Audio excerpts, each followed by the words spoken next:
पाकिस्तान की पहली transgender model miss कामी चौधरी। आप जब कह रहे थे ना पाकिस्तान की पहली ख्वाजा सारा मॉडल, तो मुझे ना ये दोबारा से स्टीरियोटाइप लगता है कि पहली क्यों। गुज़िश्ता 2 सालों से हिजड़ा सेमिनार फेस्टिवल का भी इनेकाद कर रही हैं। क्या आप समझती हैं कि ये एक मिसाल है? हम पुराने तहरीकों से सीखते हैं। हमने सीखा कि जब तक हम अपने बारे में आवाज़ नहीं उठाएंगे, कोई हमारे बारे में बात नहीं करेगा। किसी के घर में अगर कोई ऐसा बच्चा पैदा हो जाए, उसके पेरेंट्स वो बच्चा किसी को दे दिया करते हैं। ये सिर्फ फिल्मों और ड्रामों के हद तक तो हम कह सकते हैं कि ऐसी चीज़ें होती हैं, पर ऐसा कुछ भी नहीं है। ख्वाजा सरा का भी तो दिल धड़कता होगा, जी, उनका भी तो दिल चाहता होगा कि वो किसी को चाहें। होना चाहिए तो फिर दोनों तरफ से होनी चाहिए ना, आग बराबर की लगी होनी चाहिए।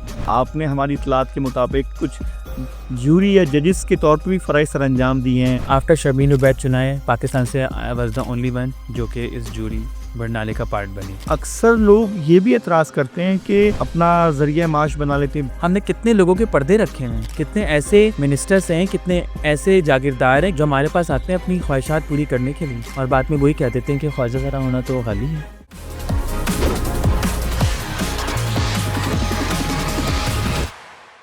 बिस्मिल्लाहिर्रहमानिर्रहीम, अस्सलाम वालेकुम। पॉडकास्ट एट 5 के साथ आपका होस्ट सलहा अनवर हाजिर खिदमत है।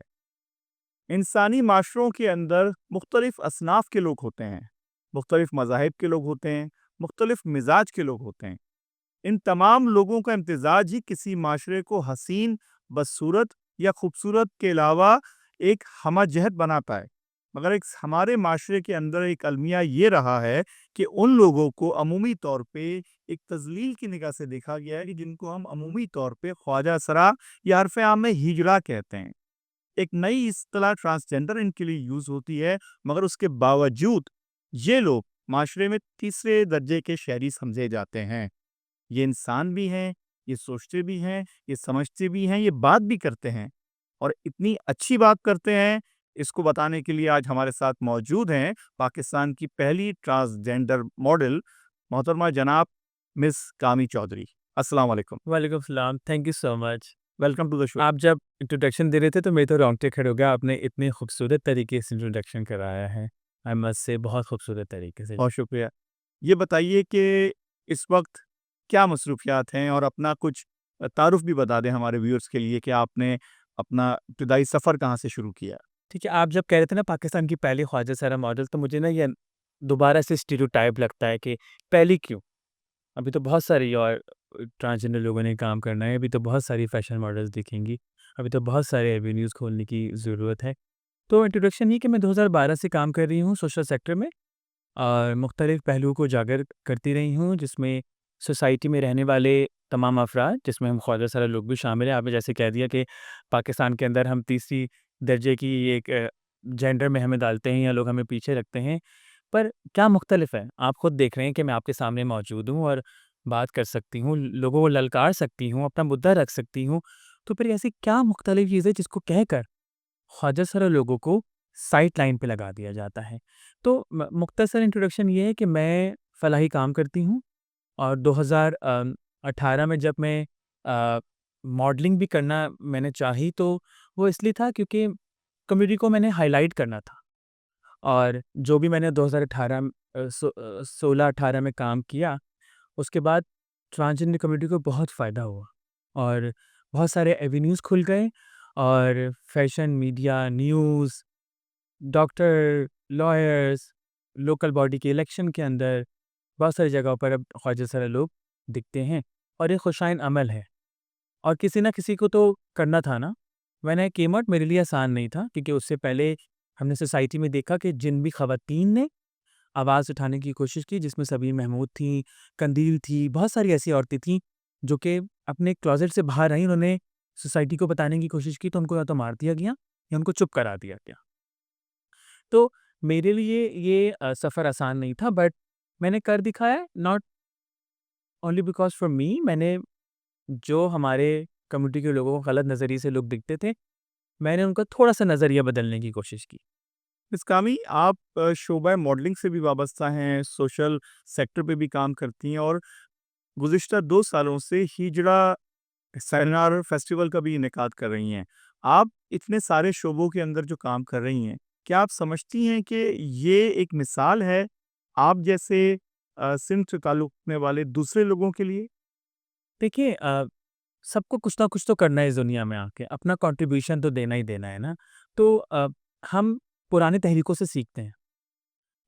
बहुत सारी ऐसी तहरीकें रही जो पाकिस्तान में आई और ख़त्म हो गई या तो उनको ख़त्म कर दिया गया। तो हमने भी औरतों की तहरीकों से, लेबर राइट्स की तहरीकों से, लेफ्टिस्ट की तहरीकों से हमने सीखा कि जब तक हम अपने बारे में आवाज़ नहीं उठाएँगे, कोई हमारे बारे में बात नहीं करेगा। कोई भी पॉलिटिकल पार्टी, कोई और तहरीक हमारे बारे में जब तक बात नहीं करेगी, जब तक हम खुद अपने बारे में बात नहीं करेंगे। तो मेरा भी हिजरा फेस्टिवल करवाना या और चीज़ों को करना, वो इसी बात को साबित करता है कि व्हाई नॉट? कि हम क्यों नहीं करें? क्या हम पाकिस्तान के शहरी नहीं हैं? क्या हमारा जीने का हक नहीं है? हम तो रोडों पर इसलिए आ रहे हैं, हम इसलिए फेस्टिवल कर रहे हैं कि हम सोसाइटी को दिखा दें कि हम तो मौजूद हैं। मिस कामी, सॉरी टू इंटरप्ट यू। जिस लफ्ज़ को लोग अपने लिए गाली समझते हैं और तज़हीक के तौर पे इस्तेमाल करते हैं, आपने उसी वर्ड को फेस्टिवल का हिस्सा बना दिया। अमूमी तौर पे तासुर और लोगों का रिस्पॉन्स क्या रहा इस फेस्टिवल को लेके? देखिए, शुरू-शुरू में जब हमने हिजरा फेस्टिवल करना स्टार्ट किया, गवर्नमेंट से हमने इजाज़त ली क्योंकि हमने रैली करनी थी, हमने फेस्टिवल करना है तो गव कराची में ही करते हैं? कराची में ही करते हैं हम और तो कहते थे कि हिजरा, तो हमने कहा कि इसको तो गाली आपने बनाया है, हिजरा एक बहुत खूबसूरत लफ्ज़ है। हिजर से निकला है, ये एक पर्शियन अरबिक वर्ड का एक मिलाप है। हिजरत मतलब हिजरत से निकला है, आप देखिए एक तरह से नहीं निकला ही हिजरत से, हिजर से। तो ख्वाजा ज़रा लोग जिनको हम हिजरा कहते हैं, भारत के अंदर या अगर हम बांग्लादेश की बात करें या साउथ एशिया की बात करें, तो बहुत सारे ममालिक ने तो इस वर्ड को नॉर्मल कर दिया है। पर हमारे यहाँ पर तो ये हिजरा गाली नहीं है, ये कम्युनिटी की एक नुमाइंदगी, एक शनाख्त है, जिसको हमने गाली बना दिया। खुसरा कह देते हैं, हिजरा कह देते हैं। हिजरा के बहुत खूबसूरत मायने हैं, from one body to another body, हिजर करना, हिजरा लोग, ठीक है? तो जब एक लफ्ज़ के इतने खूबसूरत मायने हो सकते हैं, तो वो गाली कैसे हो सकती है? क्योंकि हमने उसको खुद गाली समझ लिया और गाली समझकर हमने उसको उस तरीके से इस्तेमाल कर लिया। मिस कामी, आप मॉडलिंग के शोबे से वाबस्ता हैं। आपने कौन-कौन से प्रोजेक्ट्स काबिल-ज़िक्र जो अब तक सरअंजाम दिए हों? मैंने बहुत सारी कैम्पेन्स की जिसमें जनरेशन ब्रांड है उसके मैंने काम किया, सोनिया बाटला मतलब ऐसा काम किया जिसमें ना शायद मुझे खुद भी निदामत नहीं हुई या क्योंकि आपने एक बार सेट करना होता है कम्युनिटी का कि मैं ये काम करूँगी और इससे कम काम नहीं करूँगी। बीच में बहुत सारे मुझे फ़िल्म से, टीवी से ऐसा काम भी ऑफ़र हुआ जो कि शायद मुझे लगा मुझे नहीं करना चाहिए। क्योंकि मैं एकेडमिक वर्क भी करती हूँ, हम यूनिवर्सिटीज़ में जाते हैं, बच्चों को सेशन देते हैं, बताते हैं कि हमारा इस सोसाइटी में रहना कितना इम्पोर्टेंट है। तो आपको वो काम करना चाहिए जिसमें आपकी नुमाइंदगी से ज़्यादा आपकी कम्युनिटी की नुमाइंदगी बेहतर तरीके से हो सके। और अल्हम्दुलिल्लाह मेरे साथ जो लोग मुंसलिक रहे, उन्होंने मुझे बेहतर तरीके से गाइड किया, आइदर फैशन फ़ील्ड में हो या डेवलपमेंट सेक्टर में हो और काम को मैंने बेहतर किया, ना कि सिर्फ़ अपनी ज़ात के लिए, पूरी कम्युनिटी के लिए। कहा जाता है किसी के घर में अगर कोई ऐसा बच्चा पैदा हो जाए जो कि ना मर्द है ना औरत है लेकिन इंसान तो है, तो कहा जाता है कि उसके पेरेंट्स वो बच्चा किसी को दे दिया करते हैं या उनसे कोई ले जाता है। क्या इन सब बातों में कोई सदाकत है? सच्चाई क्या है? हकीकत क्या है? ऐसी कोई भी चीज़ नहीं है। अ, हम ख्वाजा तरह लोग जो है ना, वो हमारा दिल जो होता है ना, वो सबसे ज़्यादा कमज़ोर होता है, मुलाहिम होता है और ये सिर्फ़ फ़िल्मों और ड्रामों की हद तक तो हम कह सकते हैं कि ऐसी चीज़ें होती हैं, पर ऐसा कुछ भी नहीं है। हम क्यों एक बच्चे को उसकी माँ से अलग करेंगे, जब बच्चा किसी भी हाल में, किसी भी रंग में पैदा हो या किसी भी जेंडर आइडेंटिटी के साथ क्यों ना पैदा हो। हाँ, एक वक़्त में आके सोसाइटी जो है उस बच्चे के इर्द-गिर्द ऐसा माहौल बना देती है कि वो बच्चा घर छोड़ देता है या घर वाले उसको घर से निकाल देते हैं। क्या आपके साथ भी ये मराहिल आए? नहीं, ऐसा नहीं है। मैं बहुत शुक्रगुज़ार हूँ अ, अपने रब की और अपने घरवालों की भी इन दी एंड कि उन्होंने मुझे कभी ऐसा मौका पेश नहीं आने दिया। पर 80% ख्वाजा सारा लोग मेरे पास ऐसी स्टोरीज़ हैं। एक ख्वाजा सारा हैं, पेशावर में रहती हैं। वो कहती हैं मैं पिछले 20 साल से अपने घरवालों से नहीं मिली।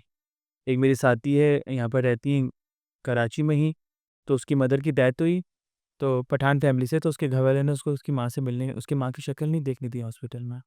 मिस कामी, आप जिस शोबे से ताल्लुक़ रखती हैं, जिस सिन्फ़ की आप नुमाइंदगी करती है, कहते हैं कि उसको बचपन से ही बड़ी तनकीद और निहायत हज़ीमत का सामना करना पड़ता है। बाज़ दफ़ा उनके साथ लोग फ़ायदा उठाने की कोशिश करते हैं उनके मासूमियत का नाजायज़ तौर पे इस्तिफ़ादा हासिल किया जाता है। क्या इस बातों में कोई सच्चाई है? और क्या कभी ऐसे वाक़यात आपके साथ पेश आए? देखिए, यही सच्चाई है हमारे माशरे की। एक घिनौनी सच्चाई कह सकते हैं कि यहाँ पर कोई भी सेफ नहीं है और बच्चे तो बिल्कुल सेफ नहीं हैं। और फिर हमारे जैसे बच्चे जिनकी खदो-ख़ाल अगर हम ऊपर से देखें तो वो ज़्यादा ज़नाना हैं और मर्दानगी की तरफ कम है। तो बच्चों के साथ क्यों नहीं होती, ज़्यादती होती हैं और अभी भी हो रही हैं। और वो बच्चे जब अपने पेरेंट्स को बताते हैं तो पेरेंट्स कोई स्टेप नहीं लेते उसके ऊपर। मेरा ख़्याल है कि एक तो घर वालों को समझना बहुत ज़रूरी है कि जिनके घर में मुख्तलिफ बच्चा है, तो ओवर प्रोटेक्टिव तो नहीं कहूँगी, पर उस बच्चे को प्रोटेक्ट करना उनका अपना हक है क्योंकि पैदा उन्होंने किया उस बच्चे को, ठीक है? और उस बच्चे के क्या हकूक़ हैं कि ज़रूरी नहीं कि आप उसको सोसाइटी से बचा के रखें, आप उसको ये बताएँ कि उसके साथ अगर कोई ऐसा हादसा होता है तो वो अपने आप को कैसे बचाए। और बचपन में अ, मेरे साथ भी ऐसे वाक़यात हुए हैं और जिसको मैं अभी भी सोचकर मुझे ऐसा लगता है कि यार ऐसा क्यों हुआ? या उस शख्स ने ऐसा मेरे साथ क्यों किया? तो आप उसको रिपोर्ट नहीं कर सकीं उस मौके पे या किसी से कह नहीं सकीं वो बात? शेयर नहीं कर सकीं? मैं बहुत छोटी थी उस वक़्त और जब आप मैं तो 10-11 साल की थी उस वक़्त मुझे ये भी नहीं पता था कि मेरी जेंडर आइडेंटिटी क्या है। मैंने कोई 17, 18, 19 साल की उम्र में अपने आप को एक्सप्लोर किया कि मैं जिस जेंडर में मेरे घर वाले मुझे रखने की कोशिश कर रहे हैं, मर्दानगी की तरफ, मैं वो हूँ ही नहीं। मैं तो एक ट्रांसजेंडर पर्सन हूँ और अब मैं 36 इयर्स की हो गई हूँ। पूरा लाइफ़ मैंने देखी है और पाकिस्तान की शरह-ए-ख़वानगी की 65-70 साल है, मैंने आधी ज़िंदगी देख लिया है। तो उस आधी ज़िंदगी में मैंने खुद भी नोट किया है कि हमारी सोसाइटी नहीं बदल रही या बदलना नहीं चाह रही। हम क्यों नहीं नॉलेज दे रहे, हम यहाँ खुद क्यों नॉलेज नहीं ले रहे?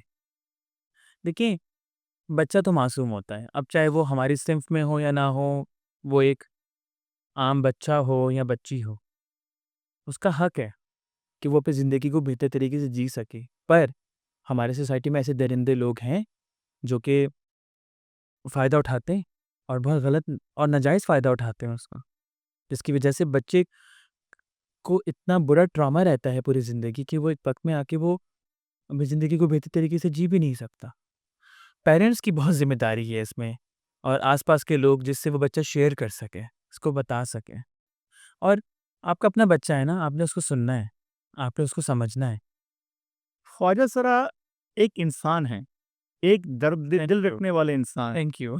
एक शहरी हैं, जी, एक नागरिक हैं। ख्वाजा सरा का भी तो दिल धड़कता होगा, उनका भी तो दिल चाहता होगा कि वो किसी को चाहें, जी। कोई उनको चाहे। क्या अगर ऐसे एहसासात किसी ट्रांसजेंडर या ख्वाजा सरा के दिल में पैदा हों, तो वो अपना इज़हार कैसे करता था? पहले तो मैं एप्रिशिएट करूँगी आपने कहा कि ख्वाजा सारा इंसान है। डेफ़िनेट देखिए, हम 2025 में बैठे हैं और अभी भी हमें ये कहना पड़ रहा है कि ख्वाजा सारा इंसान है। तो हम कितने पीछे हैं हमें ये सोचने की बहुत ज़रूरत है। और मोहब्बत, चाहत, इश्क ये सब फ़िल्मी चीज़ें नहीं हैं। ये बहुत आम-सी बातें हैं। आम-सी बातें नहीं हैं मतलब मेरे लिए तो बहुत ख़ास चीज़ है कि मैं किसी को चाहूँ और वो भी मुझे उतना ही चाहे। तो चाहत का ताल्लुक ना ही आपके कपड़ों से है, ना ही आपके फाइनेंसेस से है, ना ही आपके दिखने से है। चाहत का ताल्लुक आपके दिल से है कि आप किस शख्स को चाह रहे हैं और क्या वो शख्स आपको भी उतना ही चाह रहा है या नहीं चाह रहा है। और आई एम वेरी लकी कि चाहत के मामले में बहुत लकी हूँ कि मुझे बहुत बेहतर तरीके से चाहत वापस भी मिलती है। तो एक तरफ़ा तो कुछ भी नहीं होता ना, होना चाहिए तो फिर दोनों तरफ से होनी चाहिए ना, आग बराबर की लगी होनी चाहिए। ही वेल सेड। हाँ, सो एक तरफ से कुछ भी नहीं होता। देखिए अगर मैं अपनी मदर से प्यार करती हूँ और अगर वो भी मुझे उतना ही प्यार करती हैं तो वो भी दो तरफ़ा चीज़ है। तो हर प्यार करने की और हर इंसान का अपना एक रुतबा होता है आपकी लाइफ़ में और क्यों नहीं कर सकते ख्वाजा सारे लोग प्यार? क्या हम इंसान नहीं हैं? क्या हमें हक नहीं कि हम भी किसी ऐसे शख्स के साथ पूरा दिन हम भी गुज़ारते हैं ना इन द एंड उम, दिन के आखिर में हम भी चाहेंगे कि हम किसी ऐसे शख्स से अपनी बात रख सकें, उसके आगे बात कर सकें जो कि हमें समझता हो। मीडिया के शोबे से भी वाबस्ता हैं और आपने हमारी इत्तलात के मुताबिक कुछ जूरी या जजेस के तौर पे भी फ़राइज़ सरअंजाम दिए हैं। ज़रा उस पे भी हमारे व्यूअर्स को कुछ मुतला करें। अ, पिछले साल 2024 फ़रवरी में मैं बरनाले गई थी। Berlinale is a top notch film festival जैसे ऑस्कर होता है या कैन्स होता है, कहाँ पे होता है? बर्लिन में होता है बर्लिन में, और लगभग कोई 5.5-6 लाख लोग फ़िल्म्स देखने आते हैं वहाँ जर्मनी की बात कर रही हैं। जर्मनी में उस पूरे 2-3 हफ़्ते में। और मैं एज़ उनके जो जूरी मेंबर होते हैं, जो उनके टेडी अवार्ड्स होते हैं, लास्ट ईयर उसको 36 साल हो गए हैं टेडी अवार्ड्स को होते हुए। बर्नाले को तो 75 साल हो गए, उसको 36 साल हो गए हैं। और आफ्टर शर्मीन उबैद चुनाए पाकिस्तान से I was the only one जो कि इस जूरी बर्नाले का पार्ट बनी। वंडरफुल। और मैंने कोई लगभग और 4 पार्टिसिपेंट्स थे, डेनमार्क से, ब्राज़ील से और दूसरे ऑस्ट्रेलिया से, दूसरे ममालिक से हमने मिलकर कुछ फ़िल्म्स और डॉक्यूमेंट्रीज़ देखी उस पूरे हफ़्ते में और एंड में उन फ़िल्म्स को हमने अवार्ड्स दिए।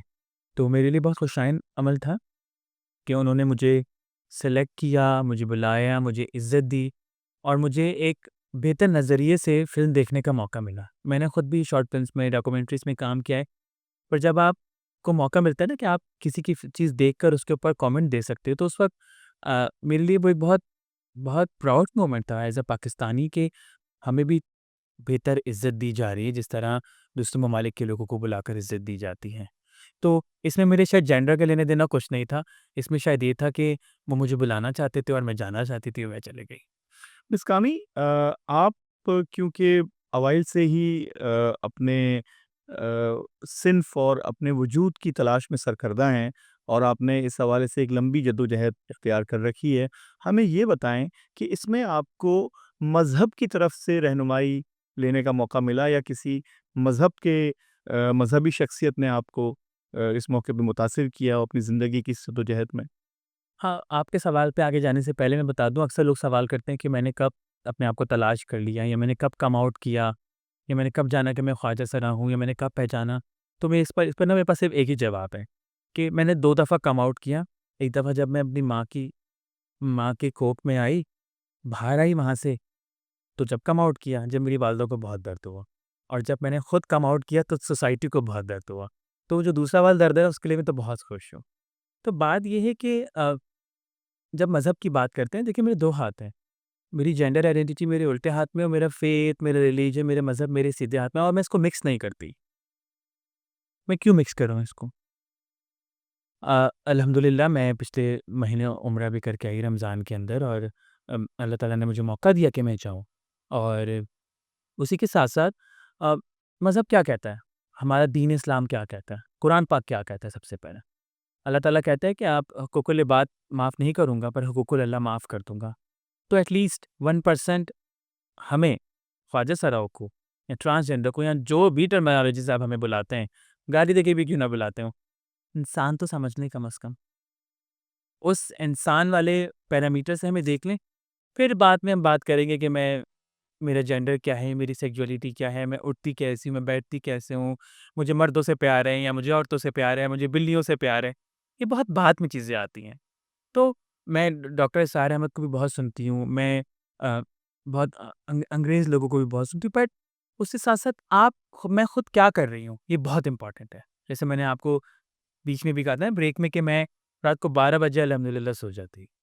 तो वो उस नींद का ताल्लुक भी ना मेरी अपनी पर्सनल सैटिस्फैक्शन से भी है, कि मैं खुद कितनी सैटिस्फाई हूँ। क्या मैं जो काम कर रही हूँ बेहतर कर रही हूँ?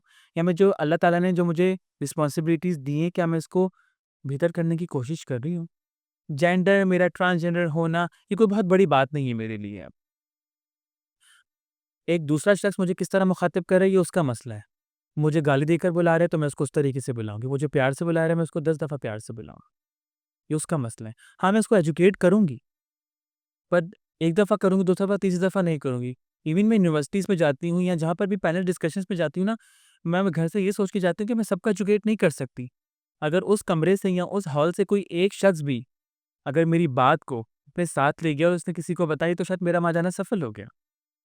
तो आप सबको पता होना चाहिए कि आप इस दुनिया में आए, आप कुछ ना कुछ करने आए, कुछ ना कुछ करके जाएँ भाई, फ़िज़ूल ना बैठें और किसी को तंग ना करें। तो ख्वाजा साहब के साथ भी ये मसला है, हमें ये कहकर चुप करा देते थे कि आप तो ख्वाजा साहब हैं, आप तो डांस फंक्शंस करते होंगे, जिस्म फरोश करते हैं, आप तो रोडों पे खड़े हुए मिलते हैं। तो रोडों पर हम जो खड़े हो रहे हैं, वो हम अपने लिए थोड़ी खड़े हो रहे हैं भाई, हमें ले जाने वाले ख्वाजा साहब नहीं हैं। हमें ले जाने वाले अपनी फैंटेसीज़ पूरी करने वाले आम माशरे के आदमी हैं। जिनकी अपनी जिनसी ज़रूरियात उनकी अपनी घरों से पूरी नहीं हो रही। तो वो ख्वाजा सरा उसे पूरी कर लेते हैं जाकर।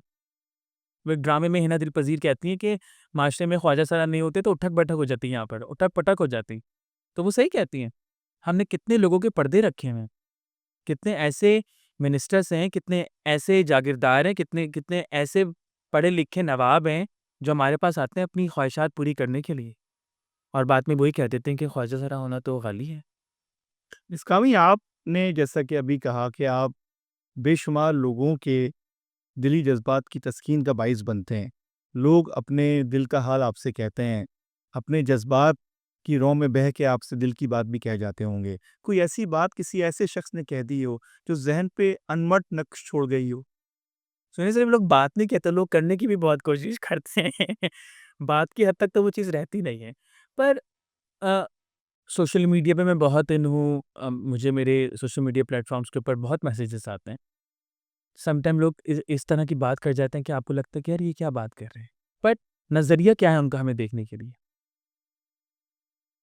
अब अगर मैं आपके ऑफ़िस में चल के आई हूँ ऊपर यहाँ पर, मैं भी की मिसाल दे रही हूँ, तो शायद कुछ लोगों ने ये देखोगे कि ये क्यों जा रही हैं ऊपर? हालाँकि मैं एक बेहतर काम के लिए आई हूँ, आपसे बात करने आई हूँ, बात करके जाऊँगी, अपना काम करूँगी एंड दैट्स इट। बिल्कुल। सोसाइटी को सोसाइटी का माइंडसेट कैसे बदलेगा जब गली मोहल्लों में हम जाकर लोगों को बताएँगे कि आपके आस-पास जो लोग रहते हैं उनके भी वही राइट्स हैं जो आपके हैं। हुकूमतें कुछ नहीं कर रही। हुकूमतें सिर्फ़ दिखावा करती हैं, हुकूमतें सिर्फ़ बंदरबांट करती हैं, हुकूमतें सिर्फ़ फ़ेवरेटिज़्म करती हैं। हुकूमत के पास है ही भी क्या देने के लिए हमें? लारे-लप्पे, लारे नहीं चाहिए। ख्वाजा साहब लोगों को हुकूक चाहिए। अब तो मैं कहती हूँ कि मैं बहुत प्रिविलेज्ड क्लास से आती हूँ। आप चलिए मेरे साथ, मैं आपको ऐसे ख्वाजा सरों से मिलाती हूँ जो गली मोहल्लों में बहुत मुश्किल से ज़िंदगी गुज़र-बसर कर रहे हैं और वो भीख माँग रहे हैं। क्यों नहीं माँगेंगे भीख? हमने क्या दिया उनको? क्या है हुकूमत के पास अल्टरनेट देने के लिए? आजकल के दौर में 30-35 हज़ार से किसी का कोई गुज़ारा नहीं होता। आपका होता है? मेरे तो खुद नहीं होता भाई, ठीक है? तो बात ये है कि अल्टरनेट क्या है हमारे पास देने के लिए? कुछ भी नहीं है उनको। और फिर जब देने के लिए कुछ नहीं, तो मैं फिर हुकूमत के लोगों को तो फिर बातें भी मत बनाएँ। जब आप उनको कुछ दे देंगे ना, तो फिर बातें बनाने वाले आप अच्छे बनेंगे। अच्छा, ये भी कहा जाता है मिसकामी कि एक तो खालिसतन ख्वाजा सरा हैं, इनको हम ट्रांसजेंडर कहते हैं, जो कि कुदरत की तरफ से ही ये सिन्फ़ लेके आए हैं। लेकिन अक्सर लोग ये भी एतराज़ करते हैं कि मौजूदा हालात में कई लोग ये रूप धार के अपना ज़रिया माश बना लेते हैं भीख माँगना। क्या इन बातों में कोई सदाकत है? देखिए, इसमें तो मैं सिर्फ़ एक बात कहूँगी कि हमारा जो कम्युनिटी का कल्चर है ना, वो बहुत स्ट्रॉन्ग है, जिसको हम ख्वाजा सरा कल्चर कहते हैं, सिस्टम का, जिसमें गुरु-चेला होता है। मेरे भी गुरु हैं, मेरे भी चेले हैं आगे। हमारे गुरुज़ जो हैं, वो कभी भी नहीं चाहते थे कि हम रोडों पर आएँ। वो अभी भी नहीं चाहते कि जो रोड पे खड़े होते हैं ना, वो नहीं चाहते कि ख्वाजा सरा लोग जो है ना रोड पे आके खड़े हों।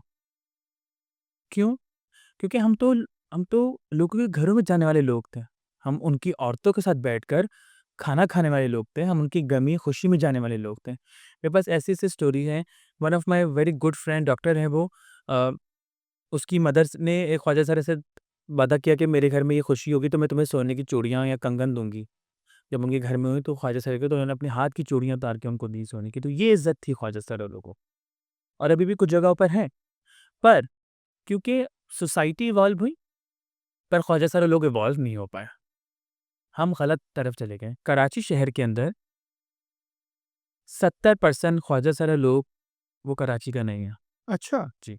यानी ख्वाजा सरा भी कराची का मकामी नहीं है। जी। ये तो बहुत बड़ा इंकशाफ कर रही हैं आप। इंकशाफ मैं इस तरह कर रही हूँ क्योंकि हम काम करते हैं कम्युनिटी के साथ ना। अभी सिंध की एक पॉलिसी आ रही थी पिछले साल, वो पता नहीं कहाँ अटक के रह गई है। सिंध ट्रांसजेंडर एजुकेशन पॉलिसी, जिसका उन्होंने स्टेप नाम दिया। मैं काफ़ी इन रही, 1 साल तक हम कंसल्टेशंस के साथ करते रहे। हमने काफ़ी सारी उनको रिकमेंडेशंस लिख के दी। मेरी बहुत सारी और तंजीमों के जो साथी थी, हमने उनको कहा कि देखें, आप बड़ा-बड़ा काम मत करें। हमें पता था कि वो पॉलिसी आएगी, पेपर आएगा, रखेंगे, ख़त्म। हमने कहा कि आप एक डिस्ट्रिक्ट मॉडल बनाएँ, डिस्ट्रिक्ट सेंटर को ले लें, डिस्ट्रिक्ट साउथ को ले लें, पूरे सिंध पे मत जाएँ अभी। वहाँ पर देखें, वहाँ पर आप एक सर्वे करें। हमारे पास कोई रिसर्च ही नहीं है। हुकूमत के पास कोई सर्वे ही नहीं है कि कितने ख्वाजा साहब लोग पढ़ना चाहते हैं। आप कह रहे हैं एजुकेशन पॉलिसी लाएँगे। क्या आपको पता है कि ख्वाजा साहब लोग पढ़ने भी चाहते हैं, नहीं पढ़ना चाहते हैं? क्या आपको पता है कि कितने ख्वाजा साहब लोग 40 के ऊपर हैं, कितने 30 के ऊपर हैं, कितने उस लेवल पे हैं कि वो एक तालीम हासिल कर सकेंगे या स्किल बेस्ड काम भी सीख सकेंगे? तो हमने वहाँ पर कहा कि आप बड़ा-बड़ा काम मत करें। आप जो ख्वाजा साहब ने इंटर पढ़ा हुआ है ना, उनको प्राइमरी का टीचर रख लें गवर्नमेंट स्कूल में। चेंज लाना है ना। 5वीं और 6ठी क्लास के अंदर ख्वाजा साहब का चैप्टर ले आएँ, हिस्ट्री पढ़ा दें। हमारी तो एक हिस्ट्री है ना, हम मुगलों के दौर में ये ख्वाजा सरावर तो वहीं से लेकर आए हैं ना हम। सारे ख्वाजा एक जगह की हिफाज़त करने वाले। मुगल 5-5 साल तक अपने ज़ख़ीरों और अपनी बीवियों के ऊपर हमें छोड़ के जाते थे कि हम उनकी हिफाज़त करेंगे। और उसके बाद मुग़ल गए और फिर ब्रिटिशर आ गए। वो एक कानून ले आए ट्राइबल एक्ट। ट्राइबल एक्ट ने क्या किया, उन्होंने बहुत बिगाड़ डाला। वो ब्रिटिशर कमबख़्त अपने मुल्कों में जाकर उन्होंने कुत्तों को भी राइट दे दी। पर अब आजकल तो अ, अमेरिका ले लें या यूके ले लें, यूके के अंदर भी उन्होंने कहा है कि ट्रांसजेंडर लोगों को कोई हकूक़ हासिल नहीं है, सिर्फ़ मर्द और औरत हैं वहाँ पर। क्योंकि वो यूके भी यूएस को फ़ॉलो कर रहा है। जैसे ट्रम्प ने कहा है ना कि यहाँ सिर्फ़ 2 जेंडर है, मेल या फीमेल। तो यूके भी अब ये कर रहा है। मेरी बहुत सारी यूके में ट्रांस फेलो फ्रेंड्स हैं, मैं उनसे डिस्कशन करती रहती हूँ, तो वो कहते हैं कि ये तो बहुत गलत हो रहा है। ये तो दोबारा से हम पीछे की तरफ जा रहे हैं ना कि हमें आगे की तरफ जाना हो। अमूमी तौर पे तो हमारे यहाँ राय ये है कि मग़रिब आप लोगों के साथ सफ़ारा होके खड़ा है, लेकिन आप तो बता मेरा रहे हैं ख़्याल है कि अब राइट विंग पार्टी को मानना चाहिए कि मग़रिब गलत कह रहा है और ख्वाजा साहब लोग ठीक है। क्योंकि वो तो हमेशा ये इंडिकेट करते हैं ना राइट विंग पार्टी के लोग कि मग़रिब कह रहा है तो हम ऐसा फ़ॉलो कर रहे हैं। मग़रिब तो कह रहे हैं ख्वाजा साहब लोग नहीं होते, अब राइट विंग पार्टी को मानना चाहिए कि ख्वाजा साहब लोग होता है। एग्ज़ैक्टली। और मैं ये बात कहूँगी, देखिए आपके प्रोग्राम के तवज्जो से कि अम, जब सैलाब आया मुल्क में, तो उस वक़्त राइट विंग प की पार्टी जो है वो ख्वाजा साहब के ऊपर प्रोपेगेंडा कर रही थी, अपना ट्विटर भर रही थी। हुज़ूर पाक की विलादत का दिन था और ओल्ड कराची और ओल्ड लाहौर के अंदर बड़े-बड़े पोस्टर लगाए गए हमारे खिलाफ। वो पैसा कहाँ से आया उनके पास? ये एक बहुत बड़ा सवाल है कि एक कम्युनिटी जो है इतनी तादाद में नहीं मौजूद। हुकूमत तो खुद कह रही है ना कि हम कोई 10,446 मौजूद हैं पाकिस्तान में, सिर्फ़ पाकिस्तान में। जो कि गलत डाटा है। एक गलत डाटा है, क्योंकि वही हुकूमत एचआईवी एड्स के ऊपर डाटा इकट्ठा करती है, वो कहती है हम लाखों में मौजूद हैं। वही हुकूमत कोई और रिसर्च करती है तो कहती है हम इतने मौजूद हैं। तो कौन-सा डाटा है जिसको हम बेहतर मान सकते हैं? यानी कि आप कहना चाह रहे हैं कि आपकी जो अददी तादाद है, वो बज़ाहिर कम दिखाई जाती है, लेकिन जब ज़रूरत होती है ग्रांट्स की और दीगर इमदाद की, तो आपको बढ़ा-चढ़ा के दिखाया जाता है। क्यों कम दिखाते हैं? क्योंकि अगर हमें ज़्यादा दिखा देंगे तो फिर प्रोविंशियल असेंबलीज़ और नेशनल असेंबलीज़ में भी हमें जगह देनी पड़ेगी ना। लोकल कौंसिल में तो ग़ालिबन आपकी नुमाइंदगी मौजूद है। क्या है, आटे में नमक के बराबर है। 1% कोटा पूरा करना था ना, एमक्यू ने बायकआउट कर दिया, पीटीआई को गायब कर दिया। जमात इस्लामी और पीपल्स पार्टी थी, जमात इस्लामी के वोट कहते हैं वो चोरी हो गए, उन्होंने कहा 1-2 ट्रांसजेंडर रखे, पीपल्स पार्टी ने 3-4 ट्रांसजेंडर्स रखे। क्या फ़ायदा हुआ? पीपल्स पार्टी ने भी वही लोग रख लिए जो उनको पसंद थे शायद, या जो उनके लिए बोलेंगे। देखिए, एक ख्वाजा सरा की किसी सीट पर आना बहुत बड़ी बात होती है और उसके बाद उसका वहाँ काम करना एक दूसरा अमल है। काम नहीं हो रहा ना। हम चाहते हैं कि नुमाइंदगी मेरिट के बेस पर हो और बेहतर तरीके से हो, जो बात कर सके। देखिए, हुकूमतें जो है ना, अब कोई भी हुकूमत जो, उसमें बैठने वाली औरतें, ये माइनॉरिटी के लोग, उनको तो बोलने नहीं दिया जाता। जो उनकी पॉलिटिकल पार्टी का लीडर या सदर कहेगा, जो पेपर उनको देगा, उन्होंने वही बोलना है। कहाँ सुनवाई होती है? नेशनल असेंबली तक देख लें, ख़वातीन की कहाँ सुनवाई होती है? तो ख्वाजा सरा तो बहुत दूर की बात है। और फिर ऐसे लोग ले आते हैं, ऐसे जाहिल-गवार लोग जो कि जिनको बात करने की तमीज़ नहीं होती, जिनको पॉलिसी बनाना नहीं आती। फिर पॉलिसी बनाने के लिए हम जैसे लोगों को बुला लिया जाता है। हम ठीक हैं, हम साथ मिलकर काम करते हैं, पर हमारी सुनवाई भी तो हो ना। तो बात ये है कि तमाम हुकूमतों को, तमाम पॉलिटिकल पार्टीज़ को जो उनका मेमोरेंडम है ना, जो जो वो कहते हैं कि हम हमारे मंशूर के अंदर ट्रांसजेंडर का चैप्टर है, एटलीस्ट उसी को दोबारा पढ़ के देख लें कि उसके ऊपर उन्होंने कितना काम किया है, नहीं किया है। बहुत सारी पॉलिटिकल पार्टीज़ मैं एप्रिशिएट करती हूँ। इस जैसे कि एमक्यू में हम उनको कोई भी मसले का हल मसला बताते हैं तो वो उसको हल की तरफ ले जाने की कोशिश करते हैं। पर वो छोटे-छोटे मसले हम चाहते हैं कि प्रोविंशियल सिंध का कानून आए। जब क्योंकि बहुत सारे 18वीं तरमीम के बाद ना बहुत सारे चैप्टर्स जो हैं वो प्रोविंशियल हो जाते हैं और प्रोविंशियल हुकूमत करती है। आप छोटी-छोटी चीज़ें कर लें। अभी सिविल सर्वेंट का कानून मुकेश चावला साहब जब पिछली हुकूमत थी उन्होंने पास कराया कि 0.5% कोटा देंगे हम ख्वाजा सरा को। मतलब कोई 200 लोग नौकरी अवेल कर देंगे तो उसमें कोई 1 या आधा ट्रांसजेंडर मौजूद होगा। पर वो भी क्लैरिटी नहीं है। उसमें लिखा था फिटनेस टेस्ट और मेडिकल टेस्ट। फ़िटनेस टेस्ट तो मुझे समझ में आता है कि वो तमाम मर्दों-औरतों को जो होगा वो भी ख्वाजा सर होगा। पर वो मेडिकल टेस्ट क्या था? वो अभी तक क्लियर नहीं कर पाया वो बच्चा। हम हम वेट कर रहे हैं कि कोई डिपार्टमेंट, कोई कमीशन ये क्योंकि जब नेशनल का कानून आया था ना, सिंध का कानून उससे पहले आने वाला था। पर नेशनल का कानून आ गया ट्रांसजेंडर्स का, तो सिंध का कानून खामोशी से वो फिर टेबल के अंदर दराज में रख दिया किसी ने जाकर कि इसकी तो कोई ज़रूरत नहीं क्योंकि नेशनल का कानून आ चुका है। नहीं, ज़रूरत है। हमारे पैसे कहाँ हैं? सोशल वेलफेयर के पास हमारा पैसा आता है, वो कहाँ जाता है? कहाँ सेंटर्स हैं हमारे? कौन से ख्वाजा साहब को आजकल रिलीफ मिला है? हमें राशन नहीं चाहिए। हमें वो 1 महीने रमज़ान में आके राशन देते थे, हमें वो नहीं चाहिए। 1 महीने के राशन से किसका पेट भरेगा? सारा साल खाते हैं ख्वाजा सारा लोग। आप कोई ऐसी पैकेजेस, ऐसी चीज़ें लेकर आएँ, ऐसा कोई नज़रिया बनाएँ, ऐसा कोई विज़न लेकर आएँ अपने साथ, जिसके ऊपर तमाम ख्वाजा सारे लोगों को रिलीफ़ मिले, ना कि एक चंद लोगों को। क्योंकि चंद लोगों को फ़ायदा पूरी कम्युनिटी का फ़ायदा नहीं है। अच्छा, हमें ये भी बताएँ कि एक ख्वाजा सरा जब अपनी ज़िंदगी गुज़ारता है और इस दुनिया से चला जाता है, तो उसका नाम लेने वाला कोई नहीं होता। क्या कभी आपको ऐसा एहसास नहीं होता कि आपकी नस्ल भी होती तो शायद आपके लिए भी कोई दुआ करता होता या कोई आपको दुआओं में याद रखता होता? देखिए, ये तो आप डराने वाले सवाल करते हैं। बट देखिए मैंने कहा ना कि हमारा जो ख्वाजा सारा का कल्चर है, जो गुरु चेला सिस्टम है, वो बड़े-सगीर में डेवलप भी इस तरह हुआ कि हम हमारे पीछे रोने वाला अभी भी हमारे यहाँ पर अगर कोई बड़ा गुरु जो एक डेरे में रहता है, अगर वो मर जाता है, तो उसके जो चेले हैं, उसको याद करते हैं और वो उसकी लेगेसी को आगे लेकर जाते हैं। तो ऐसा नहीं है कि हमारे पीछे रोने वाले नहीं होते या हमारे कोई याद करने वाला नहीं होता।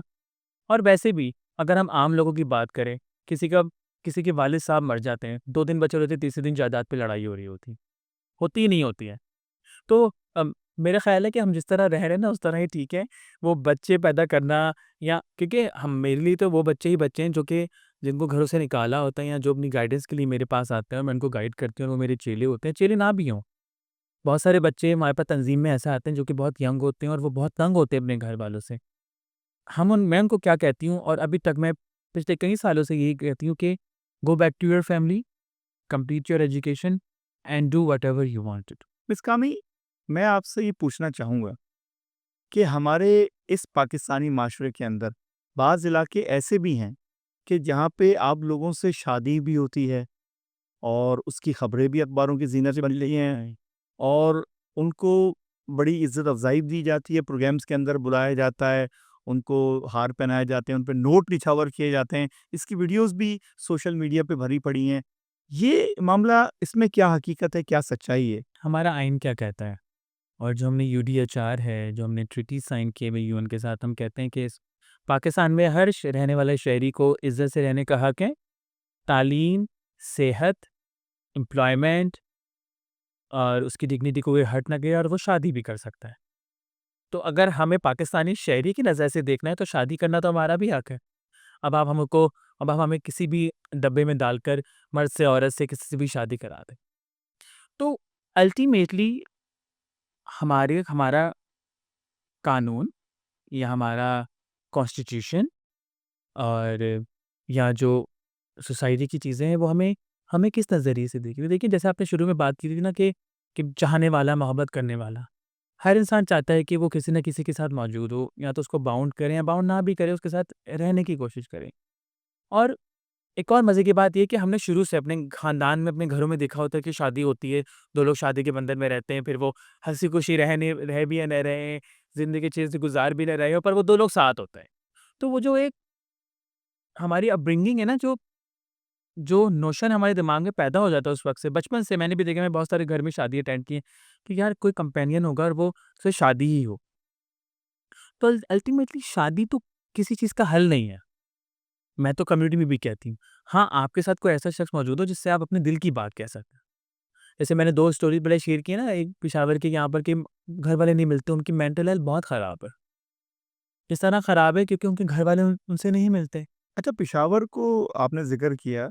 पेशावर या सूबा खैबर पख्तूनख्वा का जो एरिया है आस-पास का, वहीं से सबसे ज़्यादा खबरें अखबारों की ज़ीनत बनती हैं कि फ़लाँ ख्वाजा सरा को कत्ल कर दिया गया और फ़लाँ ख्वाजा सरा को दोस्ती ना करने की वजह से जो है तशद्दुद का निशाना बनाया गया। सिर्फ़ वहीं से ऐसी इत्तलात कसरत की बुनियाद पे क्यों आती है और अक्सर वहाँ की वीडियोज़ भी आ रही होती हैं कि वहाँ के प्रोग्राम्स में बड़े हसीन जमील खूबसूरत ख्वाजा ख़रा परफ़ॉर्म भी कर रहे हैं और बाद में लड़ाई-झगड़ा भी हो जाता है। तो देखिए क्या वहाँ पे ज़्यादा है कल्चर आप लोगों के लिए? ज़्यादा वहाँ पे देखिए अपॉर्च्युनिटीज़ हैं? ये एक माइंडसेट है पेशावर के अंदर क्योंकि ज़्यादातर आबादी जो है वो पठान लोगों की है अच्छा। और वो ट्रांसजेंडर लोगों को एक अलग नज़रिए से देखते हैं और उनको लगता है कि ट्रांसजेंडर होना कोई बहुत बड़ी बात नहीं है इसलिए वो उनको आम कत्ल भी कर देते हैं। उनको लगता है कि ख्वाजा सारे लोगों के पीछे कोई नहीं भी आएगा। पर अब पेशावर में हमने देखा है पिछले कई सालों से कि बहुत सारी तंजीमें बन चुकी हैं ख्वाजा सारों की जो कि आवाज़ उठाती हैं। बट वहाँ पर लॉ और जो भी दूसरी चीज़ें हैं उसको बेहतर करने की ज़रूरत है। पेशावर में जो भी हुकूमत काम कर रही है इस वक़्त आई थिंक पीटीआई है पेशावर में और उनको लाएमल बनाना चाहिए कि इतने ख्वाजा सराओं के क्यों मर्डर के केसेस आ रहे हैं? इतने सारे ख्वाजा सराओं के साथ तशद्दुद क्यों किया जा रहा है? सिंध की ख़ास बात ये मैं सिर्फ़ बताने की कोशिश कर रही हूँ डिफरेंशिएट करने की कि सिंध के अंदर ना सबसे अच्छी बात ये है कि हमारे यहाँ पर ना दरगाह पे जाने का जो कल्चर है वो बहुत आम रहा है। हम श्राइन्स पे जाते थे ख्वाजा सारा लोग हमें इज़्ज़त करते हैं। अभी भी मैं जब किसी काम के लिए लाड़काना या सखर जाती हूँ तो लोग हाथ जोड़ के मिलते हैं, फ़कीर साईं कहते हैं। तो सिंध के अंदर शायद उस तरह केसेस नहीं आते। होते होंगे, क्यों नहीं होते होंगे? पर उस तरह नहीं आते। शायद एक्सट्रीमिज़्म ज़्यादा है पेशावर में, शायद हमें देखने का नज़रिया थोड़ा मुख्तलिफ है वहाँ पर लोगों का और उसको चेंज करने की, उसको रोकने की बहुत ज़रूरी बिकॉज़ हर इंसान की ज़िंदगी बहुत इम्पोर्टेंट है। अब चाहे वो जिस्म फ़रोश करता हो, नाच-गाना करता हो या व्हाट्सोएवर उसके पास कोई भी और अपॉर्च्युनिटी क्यों ना हो। आपने हमारे साथ आज की डिस्कशन में जो बातें की, उनसे हमें जो तासुर मिलता है वो ये मिलता है कि एक ख्वाजा सरा एक दर्दमंद इंसान भी है, एक नाज़ुक मिज़ाज शख्स भी है, जिसको तनकीद का सामना बेशुमार करना पड़ता है। माशरे का वो कौन-सा तबका है, जो आपको सबसे ज़्यादा इज़्ज़त और मोहब्बत देता है? माशरे का देखिए सबसे पहले तो अगर मैं बात करूँ ना तो हमारी हमारी माएँ माँ कभी भी नहीं चाहेगी कि उनका बच्चा उनसे ना मिले। एक बच्चा जो कत्ल करके भी आता है ना, माँ उसको भी गले से लगाती है। तो हमारा तो फिर कोई मसला ही नहीं है। हमें तो घर के जो मर्द हज़रात हैं वो कहकर हमें साइड पे कर देते हैं कि ये तो हमारे लिए गाली है या ये तो इसको तो पैदा ही नहीं होना चाहिए था या ये क्यों हमारे घर में पैदा हो गया। क्योंकि हमारे जो घर के मर्द हज़रात हैं उनको भी बाहर से जो उनके दोस्त यार हैं, वही दोस्त यार जो कि उस ख्वाजा सारा को सेक्सुअल फ़ेवर्स की बात करते होंगे, उसको छेड़ते होंगे, वही दोस्त यार उसके भाई को या वालिद साहब को कहते होंगे कि तुम्हारा बेटा तो ऐसा है, तुम्हारा बेटा तो फलाना है, तुम्हारे घर में तो ऐसा शख्स पैदा हो गया। ऐसा शख्स क्यों है? तो अ, क्योंकि मैं वाल वा वा वा वालदाओं की या मतलब फैमिली में जो हमारे ख़वातीन हैं उनकी इसलिए बात करते हैं क्योंकि उनका एक सॉफ्ट कॉर्नर होता है। और उसके अलावा सोसाइटी में रहने वाले अ, हमारे चाहने वाले लोग जो हमें इज़्ज़त देते हैं, ऐसे लोग मौजूद हैं, क्यों नहीं मौजूद हैं? जो कि हमें बढ़ावा देते हैं, जो हमें कहते हैं कि हम बेहतर काम कर सकते हैं। और इन दी एंड हम पाकिस्तान की शहरी हैं, हम टैक्स देते हैं, अब वो किसी भी नौइयत में क्यों ना हो। अब वो मोबाइल का कार्ड हो या कोई चीज़ खरीदना हम भी टैक्स दे रहे हैं ना, तो भई हमारा भी उतना ही 100% जीने का हक है, जितना यहाँ पर किसी और शहरी का हो। आपको इस मुल्क ने अपना नाम दिया, एक शनाख्त दी, एक वक़ार दिया। एक आम ख्वाजा सरा को जब इतना कुछ इस मुल्क से मिल गया, तो आप क्या सोचते हैं इस मुल्क के लिए क्या करना चाहेंगे? देखिए, इस मुल्क के लिए तो अ, वो कहते हैं ना जान-माल सब कुर्बान हैं। अ, पर इस मुल्क ने तो हमें बहुत कुछ दिया, पर मुल्क में जो रहने वाले लोग हैं ना, उन्होंने ज़लालत के अलावा कुछ नहीं दिया हमें। सच ही कह रही हूँ। देखिए, पाकिस्तान सेपरेट हुआ जब भारत से, मैं आज़ाद कभी भी नहीं कहूँगी क्योंकि आज़ाद तो हम दोनों मुल्क ही हुए थे। हम सेपरेट हुए भारत से और जब हम सेपरेट हुए तो हमें बहुत कुछ करना चाहिए था अपने लोगों के लिए जो कि हमने नहीं किया। हम बहुत सारे रिजीम्स में फँसे रह गए, हमें बहुत सारी लड़ाइयों में जो हमारी लड़ाइयाँ नहीं भी थी हमें उसमें फँसा दिया गया। तो उसी वजह से हमारे जैसे कम्युनिटी जो है उसको बहुत पीछे कर दिया गया, बहुत पीछे धकेल दिया गया। वो कहते हैं ना कि आँखें बंद करने से तो मसला ख़त्म नहीं हो जाएँगे या कान बंद करने से जो बात की जा रही है वो तो ख़त्म नहीं हो जाएगी ना। तो ऐसा नहीं करना चाहिए। हम मौजूद हैं, हम आस-पास ही हैं, हमें देखने का नज़रिया बदलें लोग और कुछ करें। सिर्फ़ रोड पे जो ख्वाजा सारा खड़ा है उसको ₹10 देना ज़रूरी नहीं है। आपका उनके लिए एक मुस्बत सोच रखना बहुत ज़रूरी है। कराची से आपका ताल्लुक है और कराची में आपने कहा कि एक बड़ा इन्फ्लक्स गैर मुल्की गैर गैर कराची वालों का भी है। एक कराचियाट होने के साथ-साथ आप इस शहर की बेहतरी के लिए किसको समझती हैं कि रोल मिलना चाहिए जो इस शहर को अच्छी तरक्की की तरफ अच्छे मनसब की जानिब नामज़द लेके जा देखिए, सके? मेरा ख़्याल है कि पूरी दुनिया में जितना भी काम होता है ना, वो कंसोर्शियम के साथ होता है। कोई एक पॉलिटिकल पार्टी काम करेगी, दूसरी उसके ऊपर उँगली उठाएगी और काम ख़राब करेगी। आपको बहुत मज़े की बात बताती हूँ, मैं इलाके का नाम तो नहीं बताऊँगी, गुलशन इकबाल में इलाका है, वहाँ पर मेरा ऑफ़िस था। उस ऑफ़िस के पास मैंने रोड 10 दफ़ा बनते हुए, 10 दफ़ा टूटते हुए देखा वो रोड। अब बनाने वाले कौन थे मुझे नहीं पता और तोड़ने वाले कौन थे मुझे नहीं पता। तो आप देखें, मेरा ख़्याल है कि कराची जैसा जो शहर है या पाकिस्तान भी अगर हम देख लें, तो मिलकर सबको काम करने की बहुत ज़रूरत है। और आई डोंट नो कि वो कब मौका आएगा कि सब मिलकर काम करें। देखिए, अगर कोई पॉलिटिकल पार्टी कराची कितना बड़ा शहर है, 2 टाउन या 2 डिस्ट्रिक्ट वो पकड़ के काम करें, कॉम्पिटिशन करें ना, एक हेल्दी कॉम्पिटिशन नहीं है यहाँ पर। यहाँ एक पॉलिटिकल पार्टी पिछले 15 सालों से काम कर रही है, क्या कहाँ काम कर रही है मुझे नहीं पता। अभी कल किसी ने इतने मज़े की चीज़ शेयर की थी, मैंने इंस्टाग्राम पे लगाई कि इंडिया और एक पॉलिटिकल पार्टी में जंग हो रही है कि यूनिवर्सिटी रोड है ना उन्होंने बर्बाद किया है या उन्होंने बर्बाद किया। तो आप देखें कि बहुत ज़रूरत है बैठकर, अगर तो चाहत है दिल में कि इस शहर को बेहतर बनाना है, इस शहर के लोगों को रिलीफ़ देना है। हमारी तो कमर दुख गई है भाई गाड़ियों में सफ़र कर के और टूटे हुए रोडों पर एक टाउन से या एक डिस्ट्रिक्ट से दूसरे डिस्ट्रिक्ट में जब जाते हैं तो हम थक हार जाते हैं क्योंकि ना रोड ठीक है, ना पानी आता है, ना बिजली है, ना गैस है। कहाँ रहे? टैक्स हम उतना ही देते हैं। मैं बाकायदगी से टैक्स पे करती हूँ और मैं टैक्स पेयर हूँ इस मुल्क की। कहाँ जाते हैं वो पैसे? हम पानी नहाने तक का पानी तो हम खरीद के इस्तेमाल करते हैं। तो पीछे रह क्या गया? ख्वाजा सरा होने के साथ-साथ आप एक सोशल एक्टिविस्ट भी हैं और अपने सर्किल के अंदर काम भी कर रही हैं। जो आपकी कम्युनिटी से ताल्लुक़ रखने वाली दीगर सोशल एक्टिविस्ट हैं, उनके मुतालिक आपकी क्या राय है? अ, आपने कहा ना ख्वाजा ज़रा होने के साथ-साथ, तो मुझे बहुत मज़े की बात लगती है। ख्वाजा ज़रा मैं हूँ, वो उसको छोड़ें। एक औरत है, वो तो औरत है ना, उसको तो नहीं बोलेंगे औरत होने के साथ-साथ आप ऐसे। मैं एक सच जो लोग काम कर रहे हैं, वो अच्छा काम कर रहे हैं। काम को बेहतर किया जा सकता है। जैसे मैंने गवर्नमेंट्स की बात की, इस तरह मैं अपने साथियों को कहूँगी कि वन मैन शो तो कहीं नहीं चलता। यहाँ कोई वन मैन शो नहीं है, मिलकर काम करेंगे। जैसे कोई भी हुकूमत पॉलिसी लेके आती है, जब तक सब बैठकर अपनी ओपिनियन नहीं देंगे, मेरे नहीं ख्याल कि वो बेहतर हो सकेगी पॉलिसी। तो इसी तरीके से अगर किसी कम्युनिटी को सुधारना है और अगर किसी कम्युनिटी को स बेहतर नज़रिए से लोगों को दिखाना है, तो साथ मिल बैठकर काम करना पड़ेगा। तुम ये, मैं वो, कोई क्वीन नहीं है यहाँ पर, किसी को ताज नहीं मिलने वाला। बहुत खूबसूरत बात कह दी आपने और बातों को आपने इस कदर आसान कर दिया कि सुनने वाले भी समझ गए और देखने वाले भी जान गए। क्या ख्वाजा सराओं को ऐसा लगता है कि उनके साथ मोहब्बत का नाटक किया जाता है, उनके साथ इस्तेहसाल किया जाता है और उनके साथ फ़ायदा उठाया जाता है, उनका नाम लेके, उनके नाम पे ग्रांट लेके, उनके नाम पे इमदाद लेके? देखिए अब ना बहुत कुछ चेंज हो चुका है। एक ज़माने में एनजीओज़ का जो कल्चर था ना वही था कि ख्वाजा सराओं को उन्होंने किसी ट्रांसजेंडर पे ग्रांट ली, ट्रांसजेंडर कम्युनिटी पे, और जब डोनर ने आना है या मॉनिटरिंग आना है तो उन्होंने ख्वाजा सर को बुला के 15-15 100 देने और पिक्चर खिंचवानी है डोनर को दिखाने कि हमारे पास ख्वाजा सरा मौजूद है। पर अब ऐसा नहीं है। अब जैसे कि मैंने बताया कि मैं एक तंज़ीम चलाती हूँ, उसका नाम सबरंग सोसाइटी है।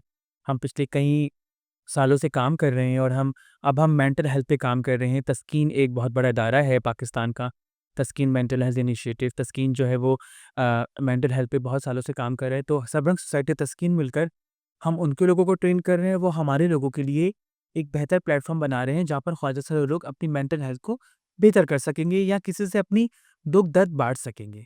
तो बात ये है कि जो आपने वो मोहब्बत और वो वाली बात की ना, आजकल तो मोहब्बत क्या ही रह गई है।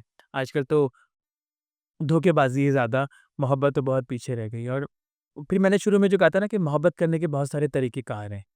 ज़रूरी नहीं कि जिससे आप मोहब्बत करें, आपको वो मोहब्बत पूरी तरीके से मिल भी जाए। पर आ जिसको आपके जो मोहब्बत करने वाले हैं, क्या उनमें कुछ पर्दा नशीनों के भी नाम हैं? देखिए, चाहने वाले तो बहुत होंगे ना। अब मैंने इतने अरसे से काम किया है, मेरे इतने फ़ॉलोवर्स हैं, बहुत सारे चाहने वाले हैं। पर ज़रूरी है कि मैं किसको चाहती हूँ, ये सबसे ज़्यादा इम्पोर्टेंट है। बिकॉज़ अ पिछले साल मैंने खुद भी थेरेपी ली है, मैं खुद भी बहुत सारे ट्रॉमा से गुज़र रही थी या मैंने बहुत सारी एंग्ज़ायटी थी, तो मैं फर्स्ट टाइम थेरेपी लेने गई, तो मैंने ये देखा कि मेरी थेरेपिस्ट ने मुझे समझाया कि ये सोचना बहुत ज़रूरी है कि तुम कितनी कंफर्टेबल हो उस चीज़ के लिए। तो मैं आपके प्रोग्राम के तहत ये कहूँगा, जो लोग भी सुन रहे हैं, कि आपका अपने आप से प्यार करना और अपने लिए कुछ करना पहले ज़रूरी है, और बाद में आप अपने घर वालों के लिए, अपने चाहने वालों के लिए, अपने बहन-भाइयों के लिए और व्हाट्सएवर जो भी आपके इर्द-गिर्द मौजूद हैं, आप उनके लिए कोई चीज़ बेहतर कर सकते हैं। अगर आज मैं बेहतर हालत में नहीं होती, तो शायद मैं सुबह उठकर नाश्ता करके, बिजली नहीं थी हमारे घर में, फिर भी मैं आपके प्रोग्राम में मौजूद हूँ और बात कर रही हूँ। तो शायद ये इसी चीज़ की अलामत है कि मैं खुद कितना खुश हूँ।